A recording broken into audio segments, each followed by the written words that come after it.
అండి మనము బ్లౌజులు నేర్చుకోవటమే కాకుండా ఇలా ఫాల్స్ వేయటం కూడా పర్ఫెక్ట్గా నేర్చుకున్నాం అనుకోండి, మనకి రోజుకి ఒక 7-8 శారీస్కి ఫాల్స్ అనేది ఈజీగా వేయవచ్చు.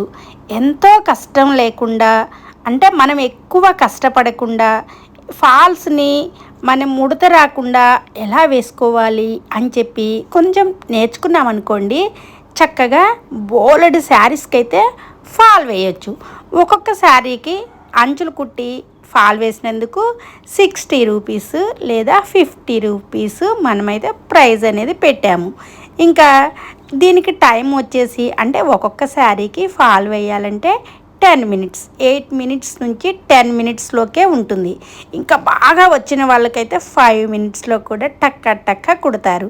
అదనమాట. మనము స్టిచ్చింగ్ నేర్చుకోవాలి అని బాగా కోరిక ఉన్న వాళ్ళకి ఫాల్స్, అలాగనే ఏదన్నా క్లాతులు పాడైపోయినవి కూడా కుట్టడము, అలా అన్నీ కూడా మనము నేర్చుకుంటూ వెళ్ళిపోయినప్పుడు మన గమ్యాన్ని మనం చాలా సులభంగా, అంటే మనం నేర్చుకునే విధానంలో అన్ని మెలకువలు తెలుసుకుంటే పర్ఫెక్ట్ టైలర్ అవుతాము.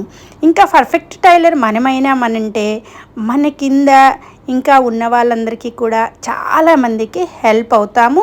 అలాగనే వాళ్ళకు కూడా ఒక మంచి భవిష్యత్తుని మనము వాళ్ళకి ప్రొవైడ్ చేస్తాము. అంటే మనం బాగా నేర్చుకున్నామనుకోండి, కొంతమంది మన దగ్గరికి వచ్చి టైలరింగ్ నేర్చుకుంటారు. అంటే వాళ్ళ భవిష్యత్తుని కూడా మనం తీర్చిదిద్దినట్టే కదా. ఇది మనకి నిజ జీవితంలో బాగా మనం పైకి రావాలి అంటే ఏం చేయాలండి? చదువులు ఉండాలి. బాగా చక్కగా చదువుకోవాలంటే టీచర్ మనకి మంచిగా పాఠాలు చెప్పినప్పుడు మనము శ్రద్ధగా వినాలి. ఇది కూడా అలాగనేనండి. మనం నేర్చుకోవడానికి వెళ్ళినప్పుడు గురువుగారు మనకి ఎలా చెబుతారో బాగా గమనించుకొని అలానే మనం స్టిచ్ చేసుకుంటూ ఉంటే మంచి టైలర్లం అవుతాము. దీనికి చదువుతో పని లేదండి. ఇదొక ప్లస్ పాయింట్. మనకి కొంచెం మైండ్లో మనం ఇవన్నీ గుర్తుపెట్టుకుంటే చాలండి, చక్కటి టైలర్ అవుతాము.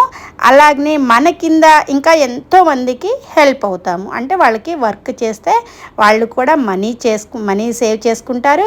అలాగనే మనం కూడా మనీ సేవ్ చేసుకొని చక్కగా మన కుటుంబానికి మనము ఒక ఆసరా అవుతాము. ఇది గిల్టీ ఫీలింగ్గా అనుకోవద్దు. టైలరింగ్ అనేది ఒక ఆత్మవిశ్వాసంతో ముందుకు వెళ్ళే ఒక మార్గము. అంటే మీకు ఇంగ్లీష్లో చెప్పాలంటే ఒక గుడ్ ప్లాట్ఫామ్ లాంటిది.